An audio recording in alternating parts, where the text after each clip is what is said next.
बेहतर से बेहतर होने की तलाश करो, मिल जाए नदी तो समंदर की तलाश करो, मिल जाए नदी तो समंदर की तलाश करो। टूट जाते हैं शीशे पत्थर की चोट से, टूट जाते हैं शीशे पत्थर की चोट से, टूट जाए पत्थर ऐसा शीशा तैयार करो। याद रखिएगा, जीवन में संघर्ष का आना बहुत जरूरी है। जीवन में याद रखिए संघर्ष आएंगे, एंड अगर संघर्ष से हम मरते जाते हैं कि संघर्ष आ रहा है, या दूसरों के बातें में आ रहे हैं कि ये मुझको ऐसा कह रहा है, ये मुझको ऐसा कह, विद्यार्थी जीवन में ये बाहरी चीजों का आडंबर जो रचा है, इससे दूर हो जाइएगा। बैठा रहे, व्यवहार बना रहे, किससे मुझको उससे काम लग सकता है। विद्यार्थी जीवन केवल अकेले का जीवन होता है। चाणक्य ये बातों को याद रखिएगा। विद्यार्थी जीवन में सिर्फ अगर आपके कोई साथ है तो सिर्फ आपकी मेहनत साथ है। अगर आप मेहनत करके छोड़ दीजिए, पढ़ाई लिखाई करना छोड़ दीजिए, कोई अगर संसार में आपका अस्तित्व तो पूछ लेगा तो उस दिन में क्या कहूं, कोई गिनेगा ही नहीं आपको।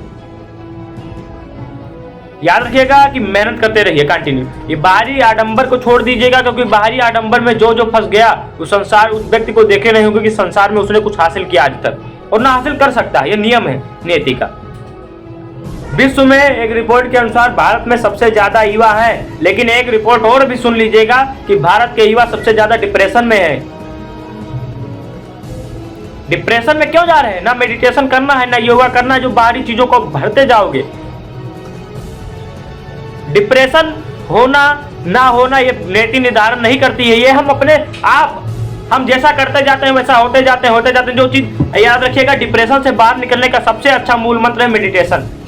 ध्यान जरूर कीजिए, ध्यान जरूर कीजिए। मैं हर वीडियो में कह सकता हूं कि ध्यान करने से वो शक्ति आपको मिल सकती है। बातों पर संयम होगा, जीवन में करने का उद्देश्य होगा, कुछ करने का हासिल करने का उद्देश्य होगा, कोई भी काम करने का, खत्म करने का, बिल्कुल आप सब कुछ कर सकते हैं। देखिए मेडिटेशन में क्या कितनी बड़ी ताकत होती है। सीलम, आपके अंदर सील होगी, हर चीज आप जवाब देते किसी को नहीं पूरेंगे, संयम होंगे, धैर्यशाली होंगे, चरित्रवान होंगे, गुणवान होंगे, धैर्यवान होंगे। बशर्ते आप चैतन्य को अपना लीजिए, मेडिटेशन को अपना लीजिए। मेडिटेशन कर नहीं रहे हो जीवन में सब विनाश काले विपरीत बुद्धि। जब विनाश आता है, जब नाश मनुष्य पे छाता है तो पहले विवेक मर जाता है। जब नाश आने होता है तो सब कुछ, हमारी जो विवेक सोचने समझने की क्षमता होती है वो धीरे धीरे खत्म होने लगती है, क्योंकि हमने जो करना था कर लिए।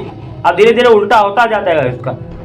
क्यों? बशर्ते हमको अपने आप पे, अगर ये मान के चलिए कि अगर आपके अंदर इतनी जो कॉन्फिडेंस बचा रहता है कि यार मैं ये जो कर रहा हूं वो गलत है, तो ये याद रखिएगा कि शायद आप ऊपर उठ सकते हैं।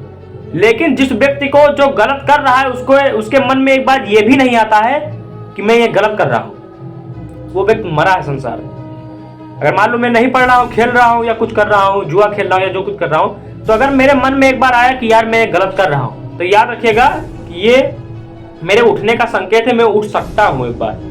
लेकिन जिसको मन में ये आया कि यार जुआ तो बहुत अच्छा होता है, जुआ खेलना चाहिए, पढ़ाई में क्या रखा, वो व्यक्ति खत्म, वो उठ नहीं सकता।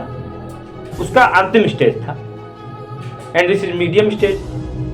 अपने स्टेज को भी सही रखिएगा, क्योंकि मौका आपको सिर्फ नियति एक बार देती है। दरवाजा केवल एक बार खटखटाता है भाग्य, उसके बाद नहीं। सुधरने का मौका केवल एक बार मिलता है, बार बार नहीं। अभी वक्त है, सिर झुका के पढ़ लीजिए। वादा है मेरा आपसे कि दुनिया में सबसे ऊंचा सिर आपका होगा। बशर्ते पढ़ाई को मत छोड़िएगा, क्योंकि जब पढ़ाई जाएगी जीवन से बड़ा कष्ट होगा। जीवन में गिनेगा कोई है ये नहीं है, बैठे रहोगे, मरे रहोगे संसार। सिर्फ ऐसे सोचोगे कि वो यार इतना कमा रहा है, हम इतना कमा रहे हैं, यार क्या करें जीवन में, कुछ कर भी नहीं पाए यार।